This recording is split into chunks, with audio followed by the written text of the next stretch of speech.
안녕하세요. 저는 작은 가게와 함께 공방을 운영하고 있는 돌싱녀입니다.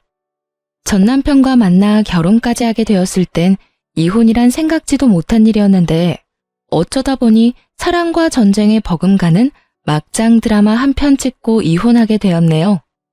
만약 그때 그런 선택을 하지 않았더라면 이혼까지는 하지 않았을까? 하고 생각하곤 하지만 몇 번을 되뇌며 생각해봐도 결론은 같더라고요.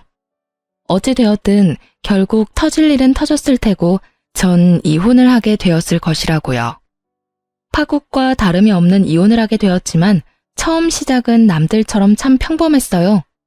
그저 평범하게 연애를 하고 연애가 길어지자 결혼까지 하게 되었었죠.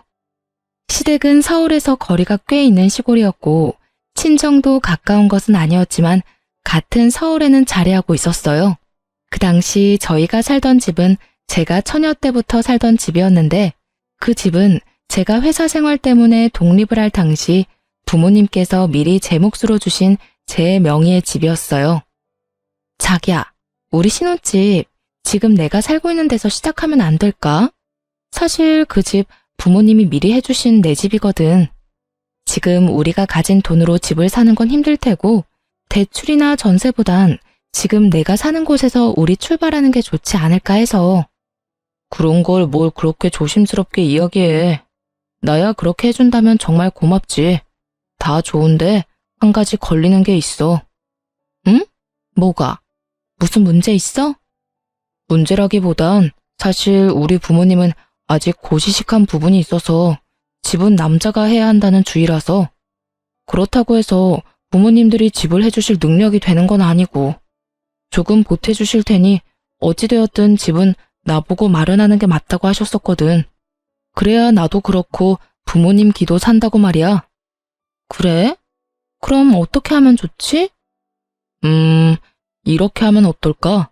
어차피 우리 부모님이 자기 집에 가본 적도 없고 그냥 내가 대출 조금 끼고 마련한 걸로 말씀드리자. 서류 떼서 보여드릴 것도 아니고 말만 잘 맞추면 될 것 같은데. 알겠어.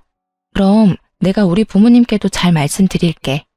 상견례 자리에서 집 이야기 나오면 어차피 아시게 될 텐데 그때 가서 허둥지둥 하는 것보단 미리 말하는 게 좋을 것 같아. 그래, 그렇게 하자.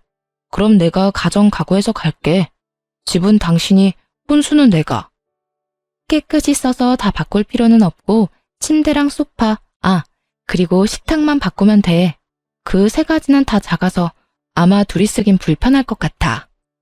그렇게 저희인 집은 제가 사는 집에서 가구는 최소한으로 바꾸기로 하고 결혼을 진행하게 되었어요.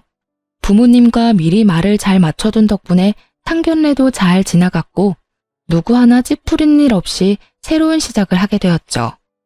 신혼생활은 생각보다 더 행복했어요. 그 미묘한 설렘 속에 저희는 연애 때보다 더욱 행복했죠. 조금의 다툼도 얼굴을 붉히는 일도 없이 10년은 함께 산 사람처럼 집안일은 물론 주고받는 대화도 잘 통했어요. 온종일 남편과 붙어 지낼 수 있는 주말이 기다려질 정도로 좋았던 날들은 어느 날 갑자기 찾아온 객식으로 인해 무너져 내렸습니다. 일요일 오후 점심을 일찍 먹은 터라 조금 출출했던 저희는 저녁이라고 하기엔 이르긴 하지만 조금 많이 일찍 저녁을 먹고 거실에서 함께 시간을 보내고 있었어요. 그렇게 이런저런 시시콜콜한 이야기를 나누며 시간을 보내고 있는데 시모에게서 전화가 오더라고요. 네, 어머님. 그래, 아가. 잘 지내지? 네, 잘 지내고 있어요. 어머님도 잘 지내고 계시죠? 혹시 무슨 일 있으세요? 일까지는 아니고 좋은 소식이 있어서 전화했어. 글쎄, 우리 막둥이가 서울에 취업을 다 했지 뭐야. 어머, 그게 정말이에요? 여보, 아가씨 서울에 취업했대. 저는 기쁜 소식을 남편에게 전했고 남편은 그 자리에서 일어나 어깨춤을 덩실덩실 추며 시누이를 기특해하고 있더군요. 너무 잘 됐네요, 정말. 그러니까 말이다. 얼마나 기특한지. 그래서 하는 말인데 한동안 우리 유민이 너희 집에서 신세 좀 져야겠어. 내일 당장 출근해야 할 집을 못 구했지 뭐니. 통보하듯 말하는 시모의 말에 기쁨도 잠시 저는 멍해졌어요. 멍한 머리에 저는 말을 얼버무렸고 제가 바보처럼 말을 옹알이는 사이 시모는 할 말을 끝내고 전화를 끊어버렸습니다. 아까 기차 탔으니 아마 6시쯤 도착할 거야. 정확한 시간은 유민이랑 연락해서 물어보고 기차역으로 좀 데리러 가주렴. 그럼 한동안 우리 막둥이 좀 부탁하마.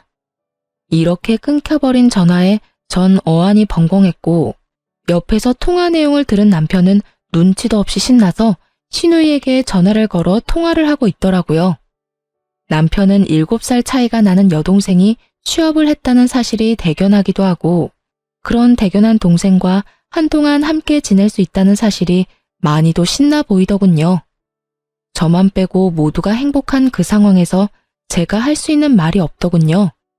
객식구는 절대로 죽어도 싫다고 할 수도 없는 노릇이고 그렇다고 두 눈 꼭 감고 쉽게 시누이를 데리고 살기엔 제 마음이 내키지 않았으니까요. 그런 저의 마음을 그제야 알아차린 남편은 티나게 저의 눈치를 살피며 이렇게 말하더라고요. 여보, 당신 불편한 거 잘 아는데 한동안만 유민이 우리 집에서 좀 지내게 해주면 안 될까? 당신도 알다시피 유민이가 아직 어리기도 하고 혼자 숙박업소나 찜질방 같은 데 재우기엔 내가 마음이 편치 않을 것 같아서 그래. 그렇다고 해서 덜컹 아무 집이나 계약해서 들여보내는 것도 좀 그렇고. 당신이 이해만 해준다면 한동안 데리고 있으면서 괜찮은 집 알아봤으면 좋겠어. 이렇듯 간곡하게 부탁해오는데 싫다 안 된다는 말이 나오지 않더라고요. 그래서 전 알겠다고 했고 남편은 저에게 거듭 고맙고 미안하다고 외치며 시누이를 데리러 나가더군요. 사실 이렇게 갑자기 그것도 통보식으로 맡게 된 시누이가 탐탁지 않았지만 남편의 입장과 생각이 이해가 되기도 했고 또 무엇보다 한평생 붙어 살 것도 아니고 혼자 지낼 곳이 구해지면 나간다고 하니 그때까지는 참아보자고 제 생각을 정리했어요. 그렇게 시누이를 웃으며 맞이할 만큼 마음 정리를 끝내고 아직 앳된 얼굴의 시누이가 눈을 초롱이며 남편과 함께 집으로 들어오더군요. 아가씨 왔어요? 피곤하죠? 아니에요. 오빠가 데리러 와줘서 편하게 왔어요. 언니, 저 받아주셔서 감사해요. 회사에서 급하게 연락을 주는 바람에 어디서 지내야 하나 고민이 많았는데 언니가 받아줘서 길거리 신세는 면했네요. 아니에요. 집 구할 때까진 오빠 집에서 편히 지내요. 이렇게 시작된 시누이와의 생활. 처음엔 꽤 괜찮았어요. 손이 많이 갈 거라는 제 예상과는 달리 시누이는 자기 일은 자기가 알아서 척척 하더라고요. 자기 빨래는 자기 방에 모아뒀다가 스스로 했고 방도 꽤 깔끔하게 쓰더라고요. 그것뿐 아니라 본인이 먹은 그릇은 본인이 치우고 시간이 되는 날엔 누가 시키지 않아도 설거지도 해놓더라고요. 그렇다고 해서 불편하지 않은 건 아니었어요.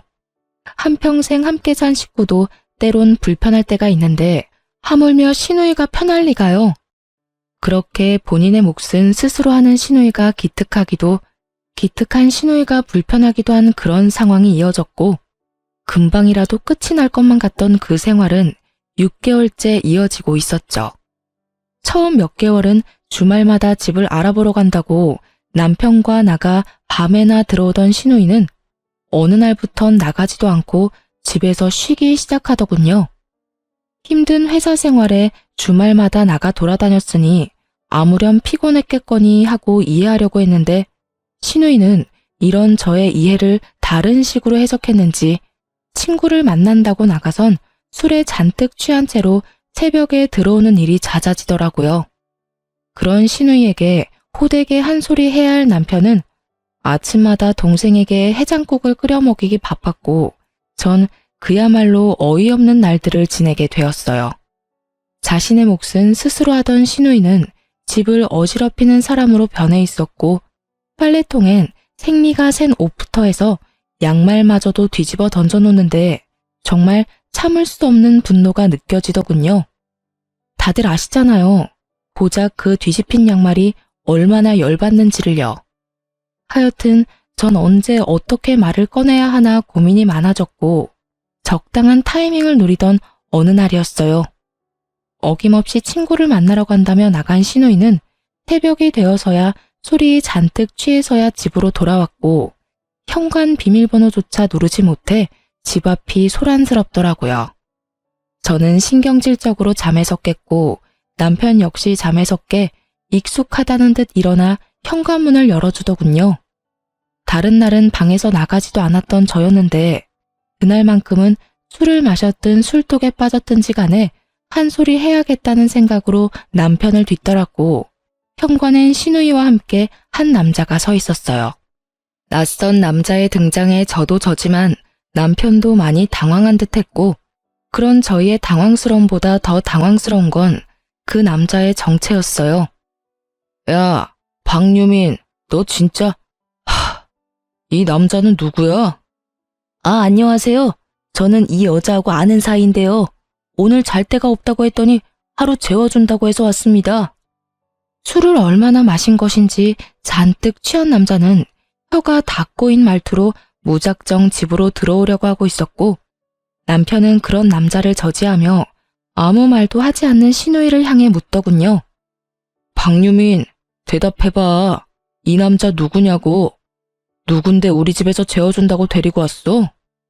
아, 그게 오늘 클럽 갔었는데 거기서 만난 남자야. 잘 곳이 없다는데 너무 불쌍하잖아. 그래서 데리고 왔어. 나 잘했지? 대환장 파티. 그 새벽 현관문에선 말 그대로 대환장 파티가 열리고 있었고 그 지끈거리는 머리를 부여잡는 것 말곤 할 수 있는 일이 없더군요. 남편 역시 이번엔 화가 단단히 났는지 신우이의 말에 아무런 대꾸도 하지 않고 남자의 휴대전화를 빼앗아 남자 부모님께 전화를 걸었어요. 전화를 건 남편은 집 주소를 물어 택시를 태워 보내버렸고 신우이는 왜 보내냐며 고성을 질러대다 지쳐 쓰러져 잠이 들어버렸죠. 남편은 소파에 앉아 고개를 숙인 채 긴 한숨을 쉬고 있었고 전 그런 남편에게 다가가 저의 뜻을 전했어요. 여보, 이건 아니야. 나 웬만하면 참고 기다리려고 했는데 도저히 이렇게는 못 살겠어. 내가 무슨 알코올 중독자 병동에 24시간 대기하고 있는 간호사도 아니고 밤마다 이게 뭐야? 나도 힘들어. 이건 아니다라는 생각도 들고. 그런데 나도 모르겠다. 남편은 생각이 많은 듯 말을 아꼈고 전 오늘만큼은 어떻게 해서든 해결책을 내야만 했죠. 말을 하다 말고 마저 해봐. 그래서 앞으로 어떻게 할 건데? 계속 아가씨 데리고 살 거야? 금방이라도 나갈 것처럼 굴더니 벌써 1년이 다 돼가. 요즘엔 집도 알아보지도 않고 허구한 날 술만 먹고 다니잖아. 나도 이건 아니다 싶은데 당신도 생각해봐. 지금 우리랑 사는데도 저 모양 저 꼴인데 내보내면 어떻게 살지 너무 뻔하잖아. 오늘도 봐봐. 술에 잔뜩 취해서 클럽에서 처음 보는 남자를 집으로 데리고 왔어. 저 꼴을 내 두 눈으로 봐버렸는데 이 상황에서 어떻게 여기에서 내보내냐고. 물론 이 상황이 당신도 나도 힘든 상황인 건 맞는데 그렇다고 해서 당장 유민이를 내보낸다는 결정을 하는 건 내 입장에선 조금 힘들기도 해. 정말 미쳐버릴 것만 같았어요. 남편의 말이 이해가 되지 않으면 그런 게 어딨냐며 당장 내쫓으라고 말이라도 하겠는데 그럴 수도 없게 또 남편의 입장이 이해가 되어버렸거든요. 만약 저에게 동생이 있고 제 동생이 저 모양 저 꼴로 지낸다면 저 역시 내쫓을 순 없다는 생각마저 들었으니까요. 그렇게 전 아무 말도 할 수가 없었고 적막한 거실엔 남편과 저의 한숨소리만이 가득했죠.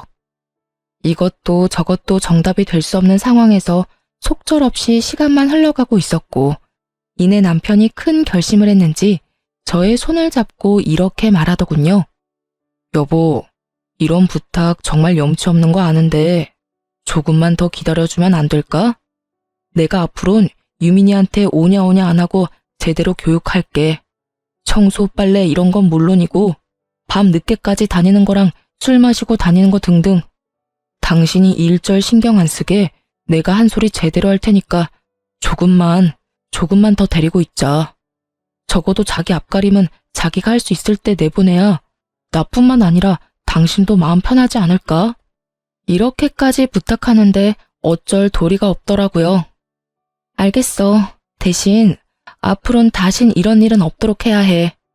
다시 한번 이건 아니다 싶은 일 생기면 당신이 무슨 말을 해도 난 내보낼 거야. 정 안 되면 다시 시골로 내려보내는 한이 있어도 우리 집에서 망나니 짓 하는 꼴은 못 보니까 그런 줄 알아. 그럼 알겠어. 고마워 여보. 내가 정말 이번엔 유민이 정신 차릴 수 있도록 제대로 할게. 남편은 호언장담이란 걸 했고 그날 아침 그 말에 대한 자신의 의지를 보여주기라도 하듯 단호한 태도로 신우이를 대하기 시작했어요. 아, 속이야. 오빠, 나 아침부터 먹어야겠어. 속이 너무 안 좋아. 해장국 있지? 없어. 밥도 없으니까 해장이 필요하면 네 손으로 차려 먹어.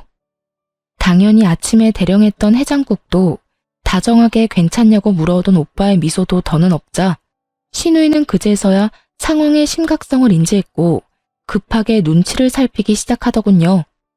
그런 신우이를 남편은 저의 앞에 무릎을 꿇려 앉혔고 무서운 얼굴을 한 남편은 눈물을 글썽이는 신우이에게 호통을 치기 시작했어요. 박유민, 네가 제정신이야? 어떻게 클럽에서 처음 만난 남자를 집으로 데리고 와? 넌 세상이 그렇게 만만해? 어떻게 그 나이 먹고 남자 무서운 줄을 몰라? 그러다 너 이상한 놈 만나서 잘못되기라도 하면 네 인생은 어쩌려고 그렇게 생각 없이 구냐고. 잘못했어, 오빠. 내가 어제는 술을 너무 많이 마셔서 정신이 나갔었나 봐. 그걸 변명이라고 해? 그러게 술을 왜 그런 식으로 먹고 다녀? 내가 정말 너 때문에 네 언니 볼 낯이 없어. 다 큰 여자애가 툭 하면 나가서 고주망태가 돼서 돌아오니 내가 무슨 낯으로 네 언니를 봐? 그것뿐이야? 너 왜 요즘은 집안일 하나도 안 해? 네가 입고 먹고 쓰는 건 네가 다 치워야지. 왜 그런 기본적인 것도 안 하냐고. 너 자꾸 오빠 실망하게 할 거야? 너 정말 기본도 모르는 그런 애였어. 아, 아니야. 언니도 편해지고 회사 생활도 피곤하고 이리저리 스트레스 받다 보니까 나도 모르게 집에 와서 편하게 지냈어.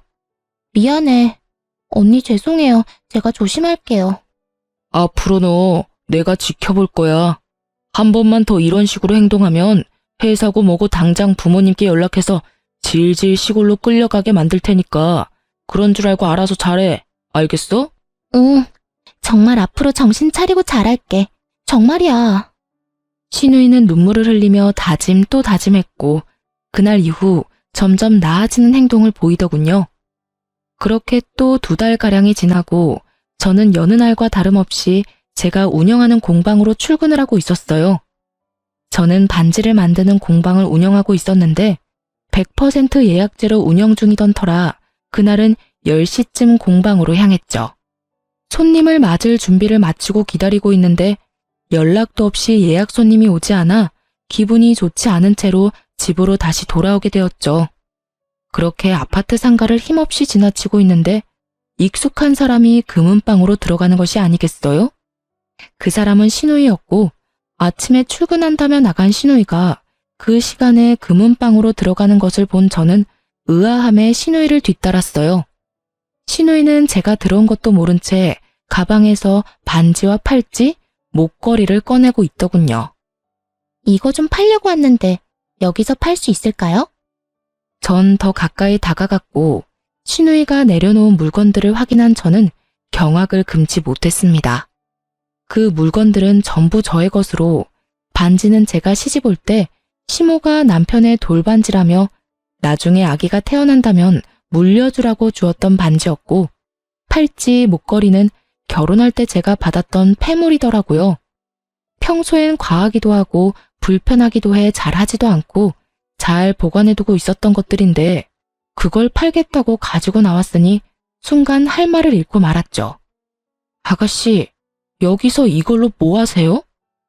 언니, 여긴 어떻게... 언니 출근한 거 아니었어요? 그제서야 저를 본 신우이가 재빨리 몸으로 물건들을 감추고 나섰지만 이미 모든 것을 봐버린 후였죠. 지금 그게 중요해요. 여기서 이것들로 뭐 하고 있냐고 내가 물었잖아요. 이거 전부 내 거 아니에요? 저의 물음에 신우이는 답이 없었고 전 따라 나오라는 말과 함께 물건들을 챙기는 신우이를 두고 집으로 향했어요. 신우이는 고개를 푹 숙인 채 저의 뒤를 따랐고 저의 머릿속에 5만 가지 생각이 다 오가더군요. 차라리 어린애라면 정신 바싹 들게 때리기도 하겠는데 다 큰 처녀를 때릴 수도 없고 어떤 말을 어떻게 해야 정신을 차릴 건지 감도 오지 않더라고요.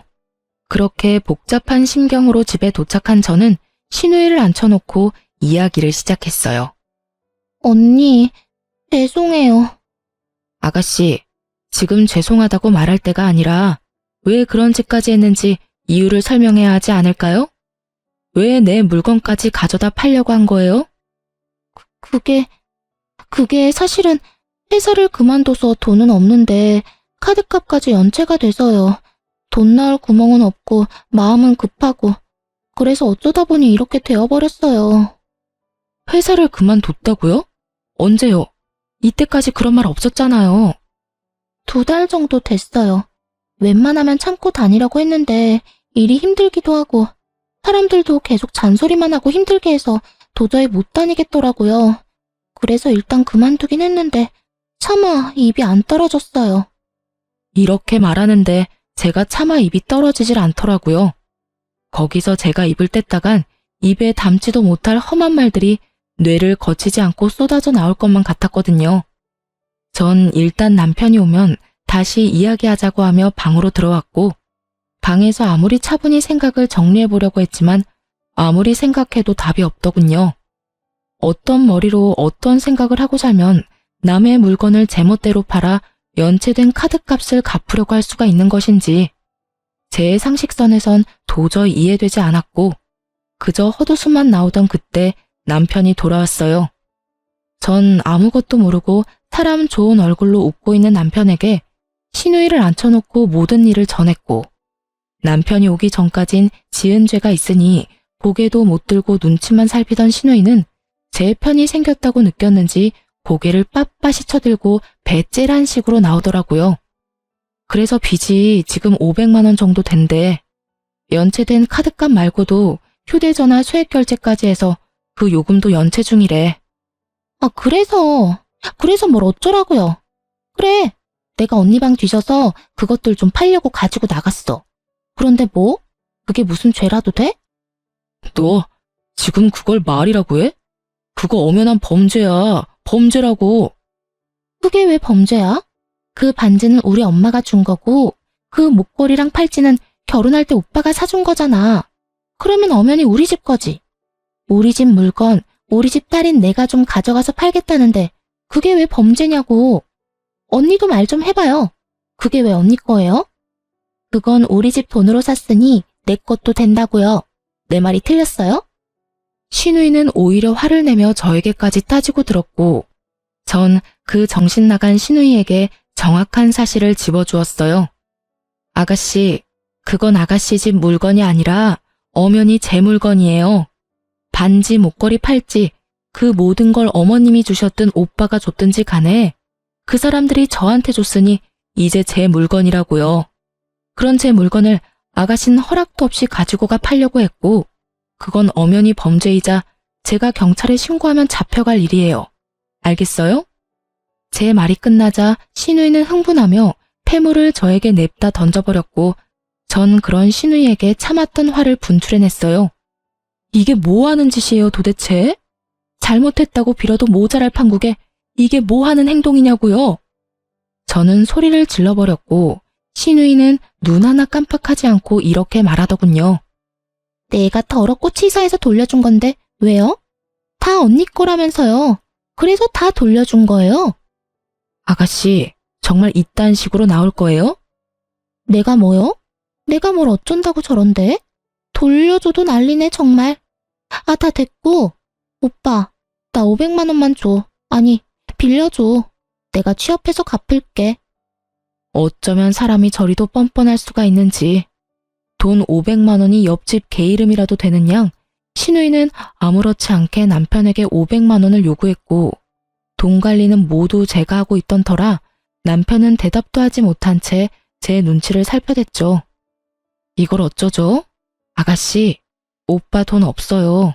돈 관리는 다 내가 하거든요. 뭐라고요? 그게 정말이야? 오빠, 정말 돈 없어? 네, 정말 오빠는 돈 없어요. 오빠는 정말 돈이 없고 난 돈을 빌려줄 생각이 없는데 어쩌나요? 그 돈 안 갚으면 휴대전화는 끊기고 신불자까지 될 텐데요. 정 돈이 필요하면 시골에 계시는 부모님께 연락해서 달라고 해요. 딸이 신불자 되게 생겼다는데 돈 500만 원 못 해주겠어요? 전 단호했고 신우이는 이게 아닌데 라는 표정을 지으며 남편을 바라보더군요. 남편도 상황이 이렇게 되자 안 되겠다 싶었는지 저를 설득하기 시작했고요. 여보, 그러지 말고 돈 우리가 해주자, 응? 갚는다잖아. 남편의 말이 끝나자마자 전 남편을 쏘아보았고 남편은 깨갱거리며 저의 눈을 피하더군요. 일단 500만 원은 내가 해줄게요. 그 대신 달마다 무조건 갚아요. 알바하든 뭘 하든 일정 금액씩 무조건 갚아나가고 당장 짐 싸서 시골로 내려가요. 언니, 시골로 내려가라뇨. 내가 시골 가서 무슨 일을 한다고 시골로 가요? 그건 내가 알 바가 아니죠. 가서 편의점 알바를 하든 시골 장터에서 나무를 팔든 그건 알아서 해서 돈 갚아요. 그리고 어차피 이제 서울에 있을 필요도 없잖아요. 회사도 그만뒀는데 왜 여기 우리 집에서 얼굴 붉히면서 같이 살아야 해요? 그럴 필요가 없잖아요, 이제. 당신도 기억하지? 또다시 이런 불미스러운 일이 있으면 당장 시골로 내려보낸다고 했던 말. 이제 지켜. 난 이제 더는 아가씨랑 같이 못 살아. 당신이 시골에 전화 못하겠으면 내가 할게. 어떻게 할래? 당신이 전화할래? 내가 할까?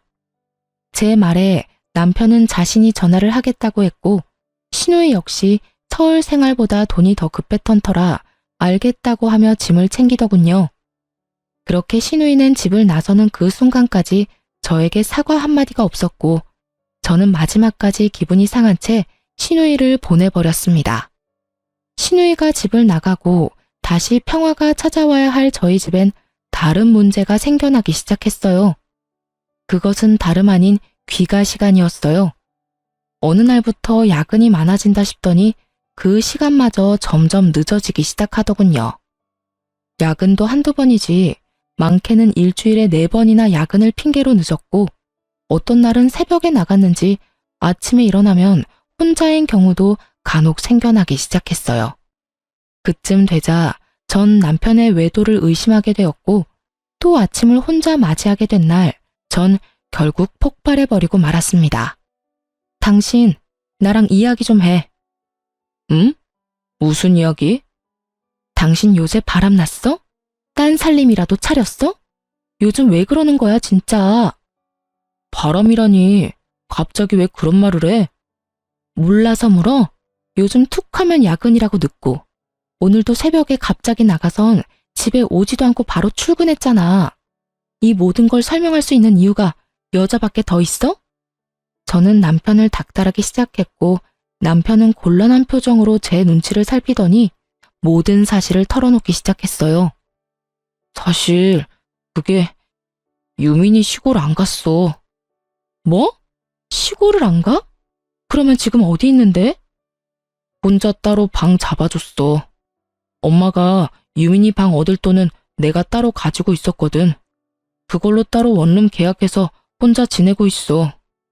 알고 보니 시골을 내려가기로 했던 신우이는 남편을 질리게 설득했고 그 설득에 홀라당 넘어가 버린 남편은 지난 1년이 넘는 시간 동안에도 구하지 못했던 원룸을 단 하루 만에 구해주었던 것이었죠.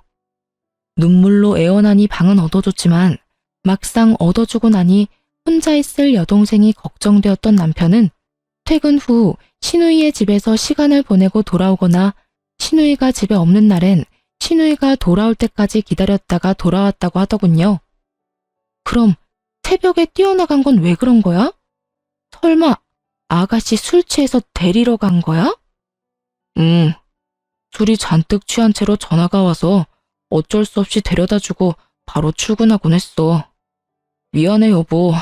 처음부터 속이려고 한 건 아니었는데 어쩌다 보니까 그렇게 됐어.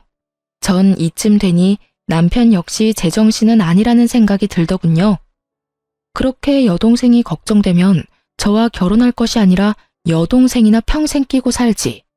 왜 결혼까지 해서 이런 분란을 만드는 것인지 이해가 되지 않더군요. 전 더는 남편과 할 말이 없었고 그 자리에서 바로 시모에게 전화를 걸어 모든 사실을 알렸어요. 튀어나오려고 하는 욕을 안간 힘을 다해 삼키며 최대한 좋게요. 어머님, 아가씨 좀 데리고 내려가야 할 것 같아요. 서울 올라온 뒤론 술 마시고 늦게 귀가하는 날도 많아지고 해서 이걸 어쩌나 하고 있었는데 아가씨가 회사를 그만뒀다고 하더라고요. 그래서 서울에서 술 마시고 다니다 큰일 치르는 것보다 시골에 다시 내려가는 게 좋을 것 같아서 내려보냈는데 글쎄 아범이랑 아가씨가 저 몰래 방을 얻었더라고요. 여전히 취업은 안 했고 술만 마시고 다니고요. 저러다 정말 큰일이라도 나면 어떡해 해요. 요즘 세상도 험한데.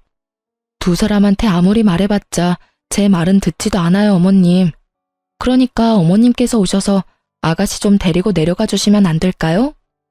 여러분이 보시기엔 어떠세요? 제가 말을 심하게 했나요? 말을 막 했나요? 아님 제 말에 거짓이 있었나요? 전 맹세코 딱 저렇게 말했고 언성 한 번 높이지 않았어요. 그런데 그런 저에게 돌아오는 말은 참으로 어이가 없더군요. 뭐? 그게 전부 사실이야?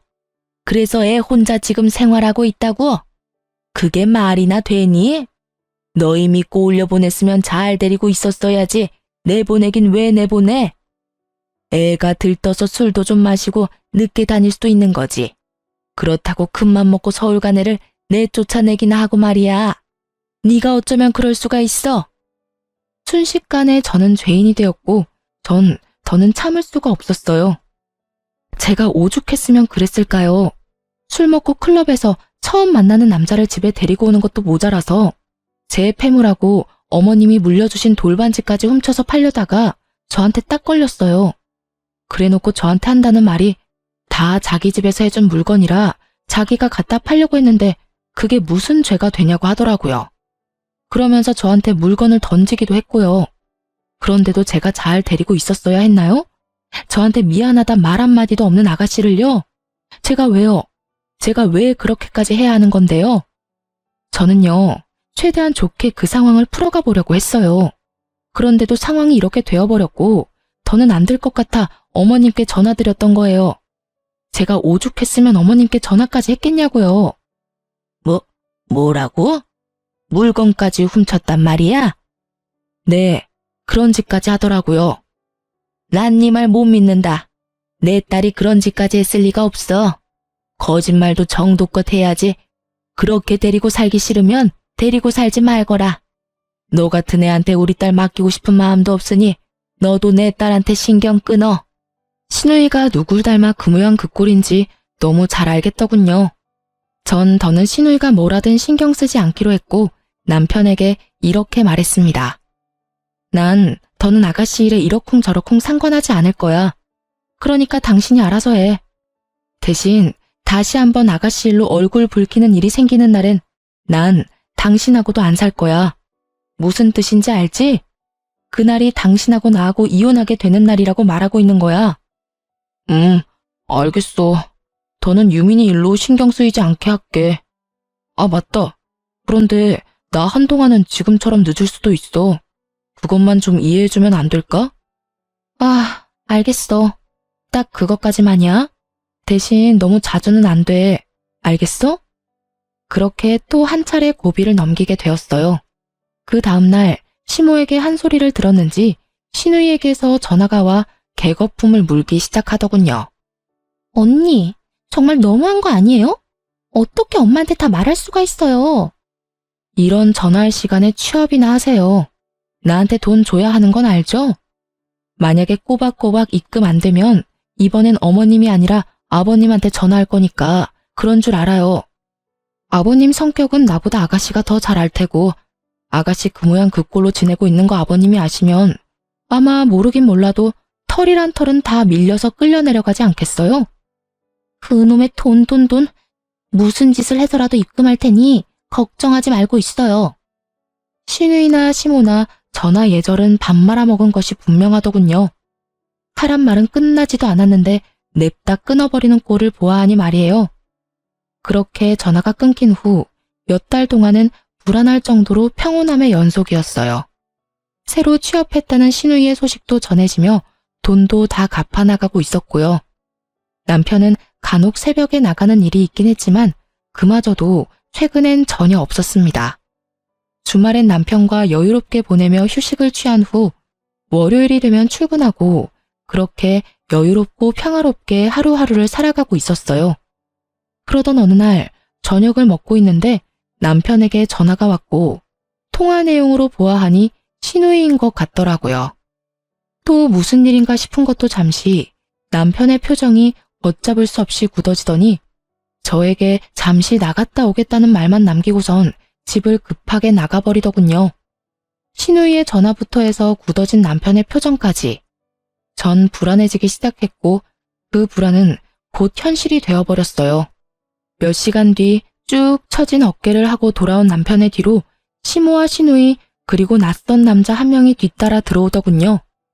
예상도 되지 않는 조합에 저는 남편을 바라봤고 남편은 모두 거실에 앉으라는 말을 하곤 저에게 상황을 설명하기 시작했어요. 그것은 파국의 시작이었습니다. 그게 유민이가 취업을 했다고 했잖아. 거기에서 저 남자를 만났대. 그런데 그런 이야기를 하려고 데리고 온 건 아닐 거 아니야? 요점만 딱 말해. 나 지금 숨 넘어가기 직전이니까. 그러니까 그래서 둘이 지금 만난 지 한 달 정도 됐는데 유민이가 임신을 했다네. 두 사람은 낳아서 키우기로 했고 그래서 돈 모을 때까진 저 자식 집에서 합가해서 살려고 집까지 빼서 저 자식 집으로 갔는데 그쪽 부모님이 받아주질 않았대. 대문도 열어주지 않고 그대로 쫓겨나 버렸대. 상황은 남편의 말대로였어요. 믿었던 남자의 집에서도 문전박대를 당해버린 신우이는 시모를 불렀고 시모는 남편을 불렀던 거죠. 그렇게 모인 오합지졸들은 갈 곳이 없어 저희 집까지 오게 된 것이었어요. 그렇다고 여기로 데리고 오면 어떻게 해? 저는 남편에게 따지고 물었고 입을 꾹 다문 남편 대신 시모가 나서더군요. 그러면 어쩌니? 오갈 데가 없으니 당연히 오빠 집에라도 와야지. 아, 알겠어요. 일단 왔으니까 하룻밤 정도 재울 거예요. 아가씨, 욕실 안내 좀 해줘요. 다들 씻으셔야 할 것 같은데. 하루는 무슨? 나는 오늘 하루만 자고 가고 얘들은 쭉 여기서 지낼 거다. 네? 당신이 말해봐. 이게 다 무슨 소리야? 전 말도 안 되는 시모의 엄포에 남편을 바라봤고 시모는 그런 저에게 다시 말도 안 되는 소리를 쏟아내기 시작했어요. 내 아들 볼 필요 없고 나랑 이야기하면 된다. 이야기해보세요. 이게 다 무슨 말인가요? 말 그대로 이 집에서 애들 애 낳고 지내기로 했다. 오갈 데도 없는 애들을 길거리에서 애 낳고 키우게 할 수도 없고 그렇다고 그 좁은 원룸에서 시작하라고 할 수도 없는 노릇이니 어쩌겠느냐. 그리고 엄연히 이 집에서 잘 살고 있던 애를 내쫓아서 이 지경까지 만든 사람이 너니 네가 책임져야지. 어머님, 전 분명히 어머님께 아가씨 데리고 내려가라고 전화까지 드렸고 그런 제 말을 무시한 건 어머님이었어요. 그런데 이제 와서 저보고 책임지라뇨? 전 절대 그럴 생각 없어요. 네가 싫으면 어쩔 거니? 내 아들 집에서 내 딸이 애 낳고 살겠다는데? 이 무슨 미친 논리인지 모르겠더군요. 이 미친 상황 속에서도 남편은 아무 말도 하지 않고 제 눈치만 살피고 있었고 전 눈에 뵈는 것이 없어졌어요. 어머님, 이 집이요. 제가 친정 부모님께 물려받은 제 집이에요. 그러니까 이상한 논리 펼치지 말고 당장 다 데리고 나가주세요. 이게 다 무슨 말이니? 얘 말이 다 사실이야? 시모의 물음에 남편은 모든 사실을 설명했고 사실을 전해들은 시모는 당황하는 듯 하더니 이내 또 이상한 논리를 펼치기 시작하더군요. 너희 가족 아니니? 이럴 때일수록 서로 돕고 살아야지. 부부는 일심동체이고 그러면 네 명의가 곧 남편의 명의이기도 하지 않겠니? 그러니 좀 데리고 살아라. 그저 헛웃음이 나더군요. 이 무슨 거지 같은 말과 거지 같은 상황인 건지. 전 그제야 모든 상황이 명확해졌고 제 살 길은 이혼뿐이라는 생각이 들었어요. 당신 기억하지? 또다시 이런 일로 얼굴 붉히는 일 있으면 그날이 우리 이혼하는 날이라고 했던 거. 저의 말에 남편은 여전히 고개를 숙인 채 아무 말도 없었고 전 그런 남편의 꼴도 보기 싫어졌어요. 아, 그래. 네가 무슨 말을 할 수가 있겠어. 그냥 우리 이혼하자. 내가 너무 참았어. 진작 이혼했으면 이 땅 꼴까지 보지 않았어도 되는 건데. 다 들었죠? 이제 남남이니까 군말하지 말고 어머님 아들까지 데리고 당장 이 집에서 나가주세요. 전 이혼과 동시에 시모에게 이렇게 말해버렸고 이런 저의 말에 시모는 노발대발하며 욕까지 하기 시작했어요. 이런 건방진년이 어디서 어른을 갈아 말아야? 그리고 뭐 이혼? 네가 어디서 건방지게 이혼을 입 밖에 꺼내는 게야? 지금 당장 나가지 않으면 경찰이든 경비 아저씨든 불러서 끌어낼 거예요. 그런 험한 꼴까지 당하기 전에 당장 다 나가주세요. 저는 단호했고 남편은 저에게 무릎을 꿇고 빌기 시작하더군요. 여보, 제발 이러지 말고 한 번만 더 이해해주면 안 될까? 정말 마지막이야. 내가 어떻게 해서든 빠른 시일 내에 살 집 구해볼게. 그때까지만 데리고 살자, 응? 이혼하자는 말 못 들었어? 이혼해. 그냥 하는 말 아니고 진심이야. 저의 눈빛을 본 남편은 그제야 상황의 심각성을 깨달았는지 서둘러 시모와 시누이 그리고 남자까지 다 집에서 내보내버리더군요. 그리곤 제 눈치를 살피며 슬금슬금 다가오고 있더군요. 이제야 정신을 차린 남편이 그렇게 해봤자 이미 늦은 일이었고 더는 어떤 대화도 필요 없었던 전 그대로 남편까지 쫓아내버렸습니다. 그렇게 이혼을 결심하게 된 저는 다음날 바로 변호사를 선임해 이혼 소송을 준비했고 남편은 끝까지 이혼은 할 수 없다고 하며 버티다 결국 이혼을 당하게 되었죠. 저는 남편뿐 아니라 저의 단란했던 가정을 파국으로 이끌고 간 시댁 식구들에게도 위자료를 청구했고 결과는 저의 완판승으로 끝이 났습니다. 이혼 소송은 과정이 길었고 그 과정에서 어쩔 수 없이 전 남편과 마주치는 일이 있었는데 그때 이야기를 들어보니 전 시누이를 임신시켰던 남자는 도저히 애를 낳고 키울 자신이 없다며 헤어지자는 말과 함께 회사도 그만두고 잠적하였다고 하더군요. 전 시누이는 애는 절대로 질 수 없다고 우기고 있는 상황이라고 하고요.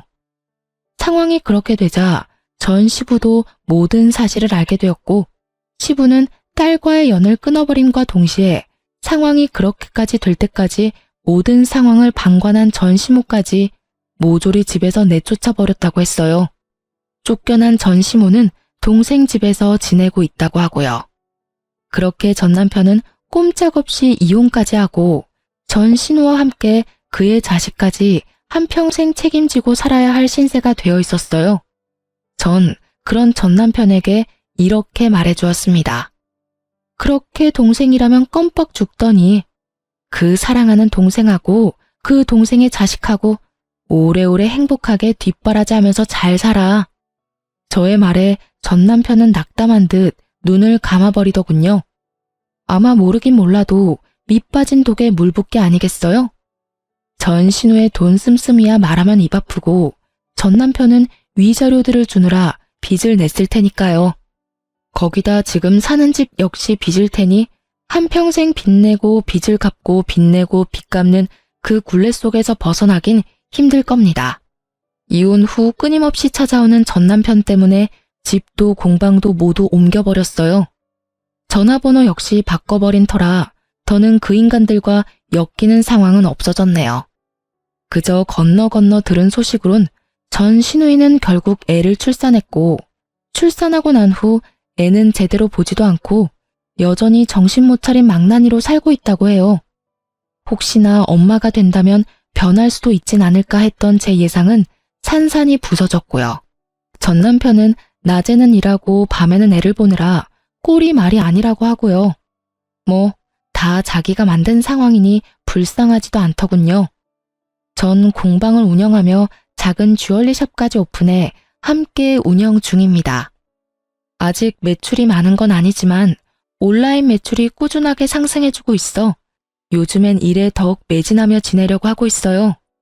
이혼을 하고 난 후 연애 비슷한 것도 한 적이 없지만 언제든 좋은 사람만 있다면 연애까진 할 생각은 있어요. 혼자 살아가기엔 제 인생이 너무 아까우니까요. 이혼 후 부모님의 상심이 크셨는데 제가 충분히 설명해드리니 오히려 잘 됐다고 해주며 앞날을 응원해 주시더라고요. 말씀은 그렇게 하셨어도 속이 말이 아니실 거란 걸 잘 알고 있기에 쉬는 날이나 시간이 여유로운 날이면 부모님과 함께 시간을 보내고 있어요. 그 시간이 저에게도 힐링의 시간이 되기도 하고요. 이로써 저의 사연도 끝이 났네요. 긴 이야기였는데 함께 해주셔서 감사하고요. 다들 행복하세요.